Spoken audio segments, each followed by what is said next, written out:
আজকে চিকেনের একটা বেসিক রেসিপি শেয়ার করব, যেটা যারা একদম রান্না করতে পারেন না তারাও করতে পারেন, যারা রান্না করার টাইম পান না তারাও করতে পারবেন। খুব সোজা সহজ ইনগ্রেডিয়েন্টস দিয়ে রান্নাটা করছি। প্রথমেই নিয়ে নিয়েছি এখানে 500 মতো চিকেন নিয়েছি, টক দই নিয়েছি, এখানে রসুন ক্রাশ করে নিয়েছি, পেঁয়াজ ক্রাশ করে নিয়েছি, আদা ক্রাশ করে নিয়েছি, টমেটো ক্রাশ করে নিয়েছি, আর দুটো পেঁয়াজ এখানে এরকম লম্বা লম্বা ঝিরিঝিরি করে কেটে নিয়েছি। এগুলোকে দিয়ে আমি চিকেনটা সবটা মাখবো। প্রথমে এখানে আন্দাজ মতো আমি নুন দিয়ে দিচ্ছি, হলুদ তো দিতেই হবে, হলুদ দিয়ে দিলাম।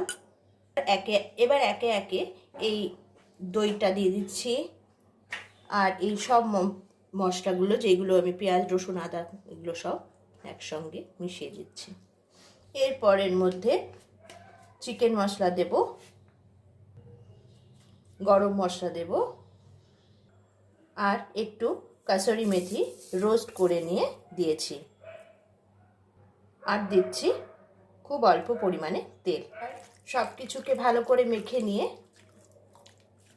1 ঘন্টা মতো রেস্টে রাখবো।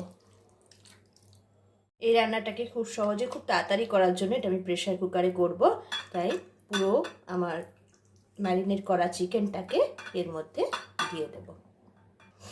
চিকেনটা একটুখানি গ্রেভি গ্রেভি হবে, তাই খুব অল্প পরিমাণ জল দেব। এখানে আগে কোনো রকম লঙ্কা দিইনি, তাই এখানে আমি 2টো কাঁচা লঙ্কা চিড়ে দিলাম। এবার এটাকে আমি একটা সিটি, ধিমে আছে একটা সিটি দেওয়া পর্যন্ত গ্যাসে বসিয়ে রাখবো।